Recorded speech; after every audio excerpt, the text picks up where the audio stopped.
नमस्कार, मैं चंद्रशेखर जोशी। देवभूमि टुडे में आपका स्वागत है। मुख्यमंत्री पुष्कर सिंह धामी का 2 दिनी चंपावत का दौरा संपन्न हो गया है। दौरा बेहद शानदार रहा, विकास को गति देने वाला रहा, आदर्श जिले को पंख लगाने वाला रहा, ये कहना है भारतीय जनता पार्टी के नेताओं का। लेकिन कांग्रेस ऐसा नहीं मानती है। कांग्रेस की दलील, कांग्रेस के तर्क इस दौरे को लेकर एकदम जुदा है। मुख्यमंत्री पुष्कर सिंह धामी न केवल विधायक हैं, बल्कि चंपावत विधानसभा के विधायक भी हैं। विधानसभा में चंपावत का प्रतिनिधित्व करते हैं और चंपावत की जो विधानसभा है वो मैदान और पहाड़ को मिलाकर बनती है। जो दौरा 15 अक्टूबर और 16 अक्टूबर को हुआ वो व्यापक था। 151 करोड़ की 58 योजनाओं का शिलान्यास और लोकार्पण किया गया। चंपावत में प्रबुद्धजन और सिटीजन, जो सीनियर सिटीजन होते हैं, उनका सम्मेलन रखा गया। टनकपुर से चंपावत के बीच कई स्थानों पर लोगों से रूबरू भी मुख्यमंत्री हुए, उनकी समस्याएं जानी। वहीं आज 16 अक्टूबर को टनकपुर के चीनी गोठ में महिलाओं को सशक्त करने के लिए सशक्त बहना योजना, सशक्त बहना कार्यक्रम भी हुआ, जिसमें मुख्यमंत्री ने भागीदारी करी। कांग्रेस इस जो 2 दिन के कार्यक्रम है, 2 दिन के मुख्यमंत्री का जो दौरा था, उसका विरोध किया। शुरुआत कांग्रेस के जिलाध्यक्ष पूरन सिंह कठैत ने करी। उन्होंने बयान दिया, कांग्रेस के इस दौरे पर सवाल उठाए। आदर्श जिले की कल्पना केवल 1 दिन की है, यानी कि उन दौरों को लेकर है जब वीवीआईपी इस जिले में आते हैं। वहीं आज 16 अक्टूबर को कांग्रेस ने, उसमें यूथ कांग्रेस के लोग भी थे और कांग्रेस के दूसरे सेंट्रल ऑर्गेनाइजेशन भी थे, पूर्व विधायक हिमेश खरकवाल के नेतृत्व में विरोध प्रदर्शन किया और उनको डिटेन किया गया। कांग्रेस इस पूरे मामले में क्या सोचती है, उसको बयान से लेकर सड़क पर विरोध करने की नौबत क्यों आई, जबकि 3 साल से अधिक, बल्कि 3.5 साल का समय पूरा हो चुका है बतौर इस नई सरकार को, और 3.25 साल का समय बतौर विधायक मुख्यमंत्री पुष्कर सिंह धामी को हो चुका है। वो मुख्यमंत्री के विकास के दावों पर एतबार क्यों नहीं कर रही है? जो आदर्श चंपावत की जो चमक बताई जा रही है, उसको क्यों नहीं देख पा रही है? सीधे कांग्रेस के जिलाध्यक्ष और कांग्रेस के प्रवक्ता, जिलाध्यक्ष पूरन सिंह कठैत साहब और प्रवक्ता अशोक वर्मा साहब से सीधी बात करते हैं। बहुत स्वागत है आप दोनों का। मुख्यमंत्री जी, अमूमन उनके पास समय कम होता है, 2 दिन का दौरा नहीं हो पाता है। लंबे समय बाद चंपावत जो विधानसभा क्षेत्र उनका है, उसमें उन्होंने 2 दिन का दौरा किया। आप लोगों को ऐतराज़ किया है, इतनी विकास की सौगात, 58 योजनाएं, लोकार्पण शिलान्यास किए, 150 करोड़ से अधिक की उसमें धनराशि खर्च हुई।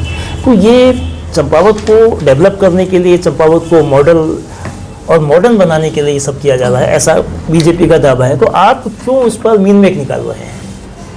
देखिए, धन्यवाद जोशी जी, आपने बड़ा अच्छा सवाल यहाँ पर पूछा कि माननीय मुख्यमंत्री जी का 2 दिन का यहाँ पर क्षेत्र भ्रमण रहा, और मेरा तो ये मानना है कि रहना भी चाहिए। वो इस उत्तराखंड के मुख्यमंत्री भी हैं और इस चंपा विधानसभा के विधायक भी हैं। उनको तो 2 दिन क्या, वैसे तो सुबह शाम का रास्ता है आजकल उनके पास, तो सारे घोड़े खटोले हैं। सुबह देहरादून, शाम को यहाँ कहीं भी आना जाना हो सकता है। लेकिन उनका यहाँ पर 2 दिन का कार्यक्रम रहा और यहाँ की इस चंपावत की भोली भाली जनता को भी उनके ऊपर बड़ा विश्वास था और बड़ी आस थी। आज आपका कहना है कि 3.5 साल, मैं तो ये कह रहा हूँ कि अब 1 साल 3 महीने मात्र जो है रह गए हैं, क्योंकि जनवरी में 2027 की पहली जनवरी में जो के आसपास जो है अधिसूचना लग जाती है, तो उनके पास मात्र 14 महीने का कार्यकाल रह गया है। और इस चंपावत की देवतुल्य जनता ने बड़े उत्साह के साथ और बड़े मनोबल को अपना बढ़ाते हुए जिस तरह से 2022 में उन्हें उपचुनाव में इस विधानसभा से नेतृत्व करने का मौका दिया, आज मुझे लगता है कि वो कहीं न कहीं जनता जो है अपने आप को ठगी महसूस कर रही है। आपने देखा होगा, कल भी यहाँ पर बड़ा सरकारी अमला बहुत उत्साह में था, बहुत जोश खरोश में था और काफ़ी गाड़ियों का रेला था। लेकिन जनता जो है इस चंपावत की नदारद थी। आखिर क्यों? क्या वो लोग जो हमारे जो आंगनबाड़ी से जुड़े हुए हैं या किसी संस्थाओं से जुड़े हुए हैं, सरकारी उनको जो है लाभ मिल रहा है, वही गिने चुने लोग क्यों होते हैं? आम जनता कहाँ गई जो 90% 95% मत दे करके माननीय मुख्यमंत्री को आस लगाई बैठी थी? मैं ये नहीं कह रहा हूँ, मैं कहीं पे विरोध नहीं कर रहा। अगर विरोध करने वाले हम होते तो आज 4 साल तक कभी कांग्रेस ने इस तरह का विरोध नहीं किया। कांग्रेस जो है डिस्ट्रक्टिव नेचर के नहीं है, कांग्रेस कहती है कि कंस्ट्रक्टिव है, वो निर्माण करे, हम जहाँ पर होगा सहयोग करेंगे। आप महराज लगाइए, कितनी आपने घोषणाएं करी। 2022 में आपने आते ही जब आप यहाँ पर उपचुनाव जीते तो आपने स्कूलों के उच्चीकरण की बात करी। 7-8 स्कूलों का हाई स्कूल से इंटर कॉलेज में उच्चीकरण किया। आज 22 से आप लगाइए, आज 25 चला गया है, तो 4 साल का वक्त चला गया। जो बच्चा 8 में पढ़ता था और जो बच्चा 10 में पढ़ता था, उसने एक आस से कहा था कि भाई आज हमारे स्कूल पर, हमारे ही घर के नज़दीक में स्कूल का उच्चीकरण हो गया, मैं यहीं से इंटर करूँगा। आज वो बच्चा जो है BA फाइनल में पहुँच चुका है। आज जो 8 में पढ़ने वाला बच्चा जो है इंटर कॉलेज से निकल करके डिग्री कॉलेज पहुँच गया है। तो उन क्षेत्रों की, उन अभिभावकों ने, उन बच्चों ने क्या आस लगाई होगी और आपने उन बच्चों का और उन क्षेत्रों का ऐसा मनोबल आपने क्यों तोड़ने का काम किया? ऐसी कोरी घोषणाएं आप लोगों ने क्यों की? सवाल प्रश्न ये उठता है। आप कहते हैं कि चंपावत को आदर्श जिला बना रहे हैं, बहुत अच्छी बात है। आदर्श जिला बनाने में कांग्रेस भी पूरा सहयोग करेगी। आप कीजिए तो सही, उसके लिए पहल तो कीजिए। अब आप ये लगाइए कि एक NH जहाँ पर करोड़ों अरबों रुपये खर्च हो गए, वहाँ पर मात्र जो है 10-10 15-15 दिन तक NH बंद रह रहा है। और उसके बाद जो है एक वैकल्पिक मार्ग की व्यवस्था कराई गई है। मेरा भी जाना हुआ टनकपुर को, मैं भी गया। कैसी उस रोड से वैकल्पिक व्यवस्था उस रोड की है। मैं कह रहा हूँ कि कल अगर माननीय मुख्यमंत्री जी NH के बजाय अगर उस रोड से गए होते, 1-2 पॉइंट तो वहाँ पे ऐसे हैं जो माननीय मुख्यमंत्री जी को, मुझे लग रहा है कि अगर मैं जैसा उनकी गाड़ी चलाता तो थोड़ी देर गाड़ी उतर करके पीछे टायर देखने के बहाने रोक देता। तो मैं सोचता हूँ कि माननीय मुख्यमंत्री जी भी कहते हैं कि यहाँ के लोग धन्य हैं जो उन्होंने NH ऐसी बुरी स्थिति में चले गया और उसके बाद भी वैकल्पिक मार्ग को यहाँ के शासन प्रशासन ने ऐसा किया। आखिर ये क्या है? तो मेरा ये मानना है कि माननीय मुख्यमंत्री जो मूलभूत समस्याओं से, जो जनता का उत्साह था, उससे जो है भटक गए हैं, या यहाँ के जो जनप्रतिनिधि हैं लोकल के, वो भी उतने ही भागीदार हैं, उन्होंने उनको भटका दिया है। आप ये लगाइए, कल जब यहाँ पे सर्किट हाउस में माननीय मुख्यमंत्री जी उतरे, उनके 2 कदम बाद जो है कूड़ा फेंका जाता है चंपावत का ही नहीं फेंका जाता, तामली से लेके पूरे सुकीडांग का एरिया का, पूरा रेठा साहिब का एरिया का कूड़ा भी यहीं आकर फेंका जाता है। आखिर पर्दा लगाने की जरूरत क्यों पड़ी? क्या पर्दा लगा कूड़े के, जहाँ सर्किट हाउस है उसके 10 बगल में पर्दा लगा करके क्या आदर्श जिले की परिकल्पना की जा सकती है? प्रश्न ये उठता है। ऐसे NH में करोड़ों अरबों रुपए खर्च होने के बाद NH बंद हो गया, क्या यहाँ के शासन प्रशासन की यही व्यवस्था है? यही आदर्श जिले की वो है? कितनी घोषणाएं यहाँ पे करी गई। रोपवे का सपना दिखाया गया, चंपावत से लल्लापानी तक ट्रक रूट का सपना दिखाया गया। आज वो जो सयाने लोग थे 80-85 साल के, 90 साल के, 80-50 साल की उम्र में जो है सुबह शाम टहलने जाया करते थे, आज स्वर्ग सिधार गए। उनने भी यहाँ पे मिठाई लड्डू इस चौराहे में बांटे गई। यहाँ से हमारी एक ढकना डिंगडई और जो है क्या कहते हैं खेती खाने एक रोड की वो हुई थी, कई बार इसी चौराहे पर जो है मिठाइयाँ बढ़ गई हैं, रोडों का आता पता है। शिक्षा व्यवस्था चौपट है। माननीय मुख्यमंत्री जी ने कल जो है बच्चों के साथ मिड डे मील खाया, बहुत अच्छी बात है, उसमें सम्मिलित हुई, बहुत अच्छी बात है, हम सराहना करते हैं। लेकिन उस स्कूल की व्यवस्था में उन्होंने ये पूछा या वहाँ पर घोषणा करेगी या उन्होंने कहा कि यहाँ पे शिक्षकों की कमी में इतनी जो है लेक्चरर या इतनी लेक्चरों की व्यवस्था मैं करूँगा, या उनसे अगल बगल बैठे बच्चों से पूछा आपके पढ़ाई के लिए पूरे संसाधन हैं कि नहीं हैं? तो आखिर मेरा इन चीज़ों को कौन देखेगा? माननीय मुख्यमंत्री जी इस जिले के मुख्यमंत्री हैं। आज जो है डिस्ट्रिक्ट हेड हॉस्पिटल जो है रेफर सेंटर बना हुआ है, वही ढाक के 3 पात हैं। शिक्षा व्यवस्था चौपट है, यातायात व्यवस्था चौपट है। तो आदर्श हम किस नाम से कहेंगे? बटिया खड़ंजे बनाने से, 1-2 पार्किंग बनाने से तो हम आदर्श नहीं कहेंगे। और सीनियर सिटीजन की बात करी गई है, उस सीनियर सिटीजन में किसी इस क्षेत्र के किसी भी ऐसे व्यक्ति को आमंत्रित किया था जो है इनके भाजपा से रिलेटेड नहीं था? क्या ऐसे व्यक्ति को बोलने का मौका दिया जो भाजपा से रिलेटेड नहीं है? तो ऐसे दिखावे करके नहीं होगा। बनावटी फूलों से खुशबू नहीं आती है जोशी जी। पहले चंपावत के उन्होंने कहा कि इन जगहों पर चिन्हित करेंगे कि इन जगहों पर माननीय मुख्यमंत्री जी आएंगे और रुकेंगे। उनको पहले गुलदस्ता दिए गए, उनको फूल वर्षा करने के लिए पहले फूलों का इंतजाम किया गया है। अरे महाराज, आप तो धन्य हैं, आप इस क्षेत्र के विधायक हैं। आप तो भाई जैसे आपने उपचुनाव में किया था, नाश्ता जो है किसी के यहाँ, खाना किसी दोपहर में और सोना किसी तीसरे कार्यकर्ता के यहाँ, वो भी आप कर पाके अपना सकते हैं। कुल मिलाकर के ये कुछ नहीं है, ये 2027 का अब नज़दीक आ गए हैं और जो वो थे सारी चीज़ें अब जो है, अभी देखा होगा आपने कहा कि दीपावली के बाद मैंने देखा था कि इनके महेंद्र भट्ट जी का कि दीपावली के बाद गांव-गांव में जाएंगे। अब गांव-गांव में जाकर के क्या होगा, आप लोगों की समस्या बताएंगे, उनको सॉल्व करने का समय है आप लोगों के पास? जो समय था वो तो गंवा दिया आपने। जय हो तय हो में यहाँ के कार्यकर्ता देखिए इनके, मैं तो धन्य है, इनकी सोच को प्रणाम करता हूँ महाराज। एक एक ट्रक जो है बड़े बड़े पोस्टर ला करके, जितने चंपावत में होर्डिंग लगाने की जगह जो है सारे उन्होंने एक्वायर कर लिए हैं। क्या दिखाना चाहते हो महाराज? ऐसे चंपावत की जनता जो है अब झांसी में आने वाली नहीं है। आप जितने बड़े बड़े पोस्टर होर्डिंग लगाओगे उतने ही नीचे आओगे। अब ग्राफ तो आपका जो है बढ़ने लग गया है, अब ग्राफ डाउन की ओर आ रहा है। 2027 में जो पब्लिक ने मन बनाया है, निश्चित तौर पर परिवर्तन होने जा रहा है। कठेत साहब, आपने कई समस्याएं रखी जो उम्मीदें लोगों की थी। जो नेशनल हाईवे को लेकर आपने जो बात कही, स्वाला को लेकर जो बात कही, ठीक है कि बीजेपी के बड़े नेता बिशन सिंह चौपाल ने आरोप लगाए कि उस सड़क में भ्रष्टाचार हुआ है, काम में देरी हुई है, लापरवाही हुई है, तमाम तरह के। लेकिन कल मुख्यमंत्री पुष्कर सिंह धामी ने उस स्पॉट का ग्राउंड में निरीक्षण किया, मौके पर जाकर देखा, तो क्या इससे नहीं लगता है कि 2026 में स्थितियां सुधरेंगी? मानसून में जो अभी इस बार या इससे पहले के 24 और 23 में जो समस्याएं आई, वो कम से कम आने वाले समय में, यानी कि जो अगला बरसात होगा, जैसा कहा है कि सीएम धामी ने कि अप्रैल 2026 तक ये सब ठीक हो जाएगा। तो आप इस उपलब्धि को, ये अगर दावा यकीन न बदलता है, तो इसको आप क्यों इनकार कर रहे हैं, इकरार क्यों नहीं कर रहे हैं? देखिए जोशी जी, मैं एक बात बताऊं, जनप्रतिनिधि अलग होता है और एक किसी चीज़ का निर्माण करने वाला जो इंजीनियर होते हैं वो अलग होते हैं। दोनों पैरेलल हैं, अलग अलग चीज़ हैं। मैं एक अच्छा जनप्रतिनिधि हो सकता हूं, लेकिन अच्छा इंजीनियर नहीं हो सकता।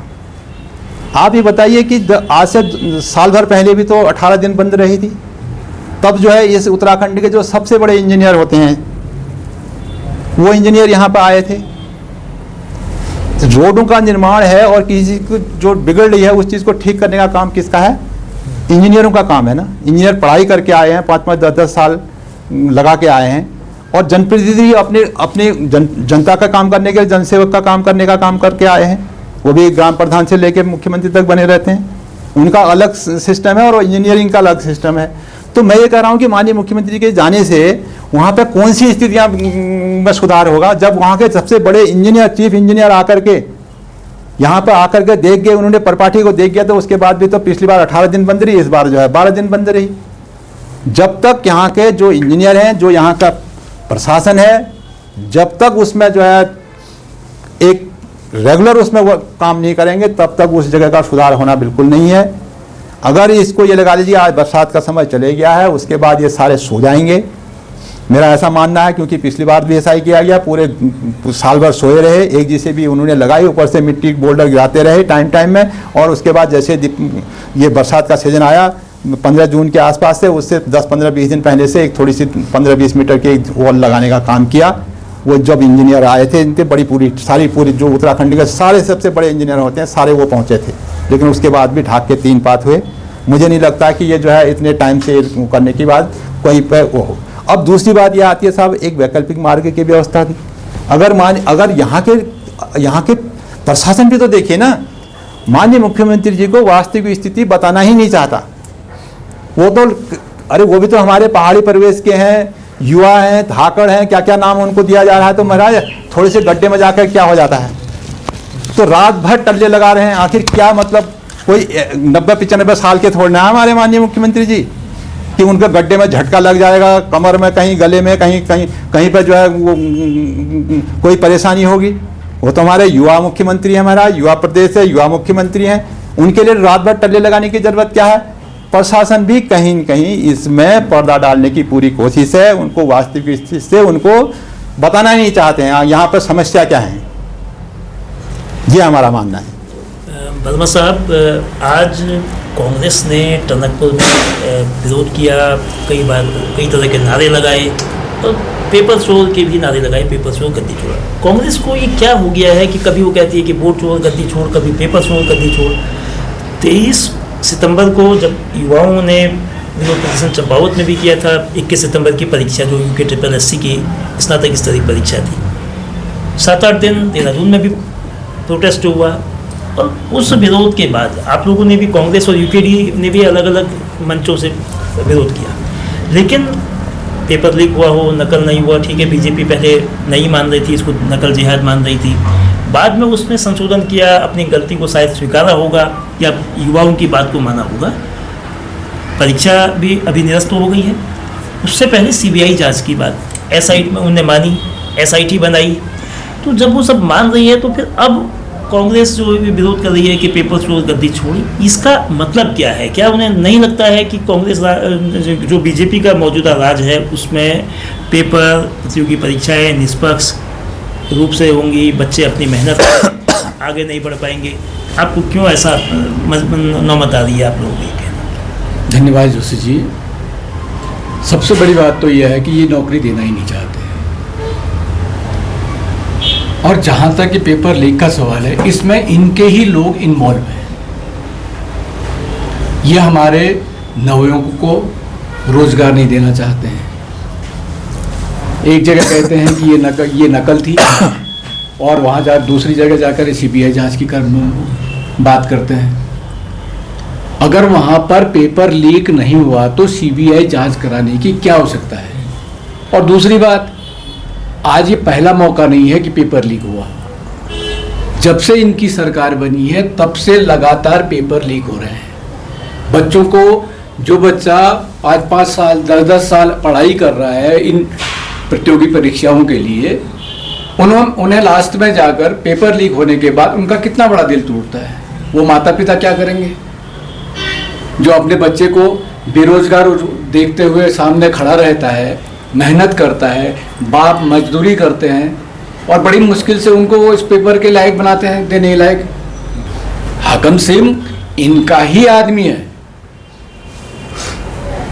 बेरोजगारों को अगर रोजगार नहीं मिल रहा है तो यह इनकी ही नीति है।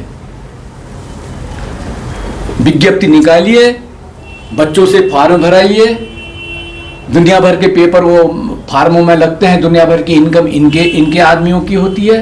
लास्ट में क्या होता है? पेरेंट्स ही मारा जाता है ना। इनको रोजगार देना नहीं है और ये अभी भी ऐसा ही करेंगे। आपने GGIC की बात करी कि भाई मुख्यमंत्री जी ने छात्राओं के साथ भोजन किया और जो दिक्कतें हैं, जो परमानेंट टीचर्स नहीं हैं, उनको लेके बात करी। 2 दिन पहले यानी कि 14 अक्टूबर को करीब 15,000 LT के शिक्षकों की तैनाती की है और अब ये कहा जा रहा है कि साहब उन शिक्षकों की तैनाती होगी, स्कूल बेहतर चलेंगे और साथ में अतिथि शिक्षकों का भविष्य जो लोग लगे हैं पूरे प्रदेश में, वो तादाद 2000 से ऊपर है, चंपावत जिले में भी करीब 200 से ज़्यादा है, तो उनका भविष्य प्रभावित नहीं होगा। तो इसको लेकर आपका क्या कहना है? यद्यपि अतिथि शिक्षक एसोसिएशन भी चिंतित है, उनके 9 लोगों पर तलवार लटकी है कम से कम इस वक्त जो उनके पास जानकारी है। तो ये इतने लोगों को जो उन्होंने नियुक्त किया है, तो क्या इससे विद्यालयी शिक्षा में सुधार होगा या नहीं होगा? देखिए, इन्होंने जो आंकड़े आपने बताए हैं उन आंकड़ों के हिसाब से और अतिथि शिक्षकों को भी उसमें किया गया है और उन्होंने सरकार ये भी कह रही है कि अतिथि शिक्षकों को हम निकल, लेकिन जो बुरे वक्त में जिसने साथ दिया है, इनके पास आज तक ये व्यवस्था करेंगे कह रहे हैं ना, करिए। अभी पोस्टिंग तो नहीं हुई है, पोस्टिंग नहीं हुई है, ये कह रहे हैं कि हम ऐसी व्यवस्था करेंगे, करते हैं, नहीं करते हैं, करेंगे और किया है करके में फ़र्क रहता है। अब आती है अतिथि शिक्षकों की बात। आज तक बताइए, जो अतिथि शिक्षक तो इनके स्कूल चला रहे थे, अगर अतिथि शिक्षक अगर अपना हाथ रोक देते तो ये तो स्कूल पहले ही बंद हो जाते।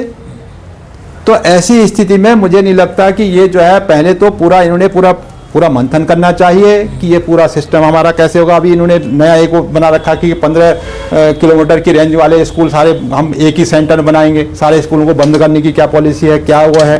तो ऐसे मुझे नहीं लगता कि इनकी जो है कहीं न कहीं ये साफ सुथरा कोई काम करेंगे, लेकिन इन्होंने साफ सुथरा, जब शिक्षा व्यवस्था हमारी अच्छी होगी, स्वास्थ्य व्यवस्था हमारी अच्छी होगी, तभी तो वहाँ के लोग उस जिले को या उस राज्य को जो है एक आदर्श राज्य, आदर्श जो है जिले की परिकल्पना की जा सकती है। अब इतने अधिक शिक्षकों का रहा, इतने सालों से लगे हैं, उनके भविष्य के साथ भी खिलवाड़ कर, या कभी यहाँ आते हैं तो उधर को वहाँ भेज देते हैं, वहाँ आए वो वहाँ से वहाँ भेज देते हैं। अरे भैया, किसी का, और उनको आर्थिक लाभ कितना है, उनकी सैलरी कितनी है, आपको देख ही रहे होंगे। उतने कम में आदमी को परेशान भी किया जा रहा है, और उनका एक तरह से मतलब यूज एंड थ्रो का मामला ये आ रहा है। तो ऐसी स्थिति सरकार ने नहीं करनी चाहिए, उनके साथ भविष्य के साथ खिलवाड़ नहीं होना चाहिए शिक्षकों के साथ भी। और सारे स्कूलों में शिक्षा व्यवस्था पटरी पर लाने के लिए सारे स्कूलों में शिक्षकों की जो है तैनाती निश्चित तौर पर करनी चाहिए। अब ऐसा नहीं कि ये जो है 2027 में चुनाव आ रहे हैं, चुनाव को देखते हुए करें। जैसे यहाँ पर जब 2022 में जो है देखा था आपने, उप तहसील जो है मंच का हुआ था, पूरी झाड़ी काट करके पूरा यहाँ से तहसीलदार साहब को बैठा दिया, उसके बाद जैसे चुनाव जीत गए वैसे ही अपने बोरिया बिस्तर समेट करके यहीं चंपावत में जमा कर दिया गया। तो ऐसी व्यवस्था नहीं होनी चाहिए। तो हमारा कहने का मतलब है भाई, जो मूलभूत समस्याएं हैं, और अन्य काम तो होते रहेंगे, पुलिया बटिया खड़ंजे बनते रहेंगे, और लेकिन जो मूलभूत समस्याएं हैं यहाँ की, आप स्वास्थ्य शिक्षा अच्छी कीजिए। देखिए, आप मशीनें हैं, उनको चलाने वाले ऑपरेटर नहीं है, शिक्षा व्यवस्था पटरी पे नहीं है, या यातायात की व्यवस्था अच्छी नहीं है, रोजगार लोगों को नहीं मिल पा रहा है, गांव रोज दिन प्रतिदिन खाली हो रहे हैं। आपको तो पता है, एक दिन में 200-250 परिवार जो है प्लान कर रहा है, ये आंकड़े हैं। तो इन आंकड़ों को अगर हम नहीं देखेंगे तो यहाँ पे कल के दिन अगर लोग ही सब प्लान कर जाएंगे, लोग इधर उधर बस जाएंगे, तो फिर राजनीति कहाँ से करेंगे? सबसे पहले तो ये है मुद्दे। आप कितने मुद्दे आ रहे हैं, अब मैं तो ये कहता हूँ कि महाराज, आप एक पूरा परिपाटी, अब तो इनके पास वैसे काम करने का अब टाइम है ही नहीं। जब इनके 4 साल की जो घोषणाएं इनकी मूल रूप से उसमें नहीं आ पाई हैं, तो अब मुझे नहीं लगता कि ये 12, 13, 14 महीने में ऐसी जादू छड़ी घुमा देंगे और सारी चीज़ें पटरी पर ले आएंगे। ये आश्वासन देंगे पब्लिक को अपने फेवर में करने के लिए, और वो उन आश्वासनों में पब्लिक आने वाली नहीं है। और जिस तरह से मुझे तो ये लगता है कि जिस तरह से चंपावत के 2 दिन का जो माननीय मुख्यमंत्री का भ्रमण कार्यक्रम रहा, वो पूरा 2027 को फोकस करके रहा, और हमारी ओर से तो पूरी तरह से निराशाजनक रहा। कहीं पर भी किसी पब्लिक में उत्साह नहीं है, केवल सरकारी महकमे में उत्साह जरूर देखा गया है। ये सभी लोगों का मानना है, मेरा ही मानना नहीं है। आप पब्लिक में जाइए, किसी भी उठा के देख लीजिए। अब आप पंचायत चुनाव में, मुझे तो एक धन्य महाराज, कल मैं यहाँ पे एक वो लिखवा रहा था, तो वो एक प्रधान जी मिल गए। मैंने कहा, प्रधान जी बधाई है महाराज, आप तो प्रधान बन गए। तो उन्होंने हाथ जोड़ दिए, दादी बधाई मत दो महाराज, मेरे साथ तो बड़ा अन्याय हुआ। मैंने कहा, ऐसा क्या हो गया? बोले, मैं तो प्रधान हुई नहीं, अब गवर्नमेंट कह रही कि तू ही प्रधान है। दोनों भाई थे वो तरकुली के, वो आज भी अपने आप को प्रधान नहीं मान रहा है। तो ऐसी स्थितियां महाराज, धन्य हो गया। ऐसे लोग बैठे हैं, ऐसे हमारे इस क्षेत्र के, इस विधानसभा के जनप्रतिनिधि, सबसे बड़े इस उत्तराखंड के मुख्यमंत्री हैं, यहाँ के जिला प्रशासन है। आखिर क्या देख रहे हैं? वो बेचारा आज भी जो है अपने आप को प्रधान मानने को तैयार नहीं है। वो तो कह रहा है, मैं तो 4 वोट से हारा हुआ हूँ। एक जो है 57 वोट से क्षेत्र पंचायत जो है जीते हुए थे, उनको जो है वो जो है एक तरफा जो है मतगणना करा करके इन्होंने काम कर दिए हैं। अब चंपावत की जनता तो महाराज समझने वाले है नहीं, चाहिए कितने अपनी कुछ भी कर लें, चंपावत की जनता कुछ भी कर लें। अब चंपावत की जनता इनके झांसे में आने वाली नहीं है। ये कुछ ही लोग रह गए हैं, वो जय हो तय हो करते हैं बस।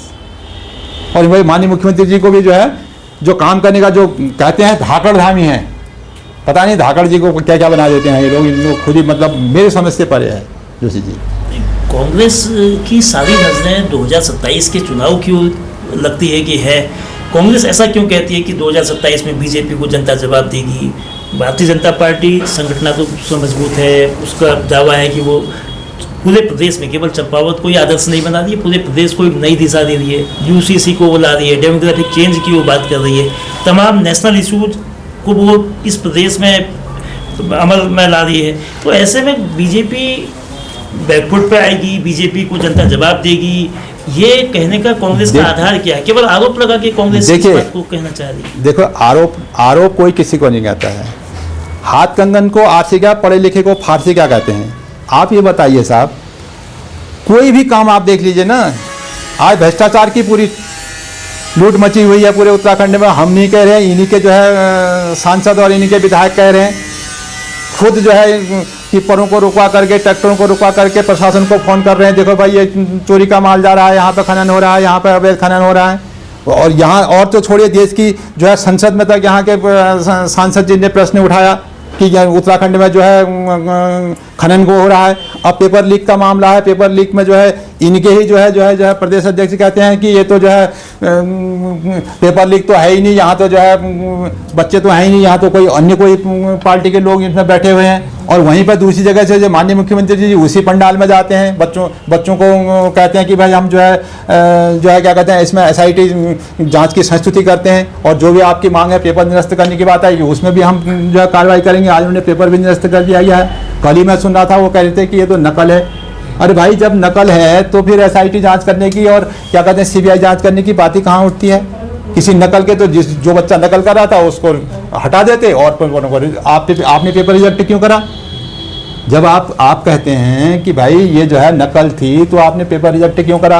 और माननीय मुख्यमंत्री जी का उसी से पहले ही कहा था कि अगर हम इसमें CBI जांच, इसलिए जो है कांग्रेस CBI जांच की बात कर रही है कि जो है फिर कितने 10-15 साल तक की, कितने साल तक, जब तक वो SIT जांच पूरी नहीं होगी तब तक कोई पेपर ही नहीं होंगे।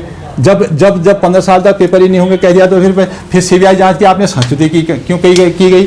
एक तरह से आप कहते हैं कांग्रेस ने ऐसा कर दिया, कांग्रेस कह दिया CBI जांच करो, और इसलिए कह रही है कि भाई वो 15 साल तक जो है कोई पेपर नहीं होंगे, और फिर आप जो है CBI जांच की संस्तुति क्यों कर देते हैं?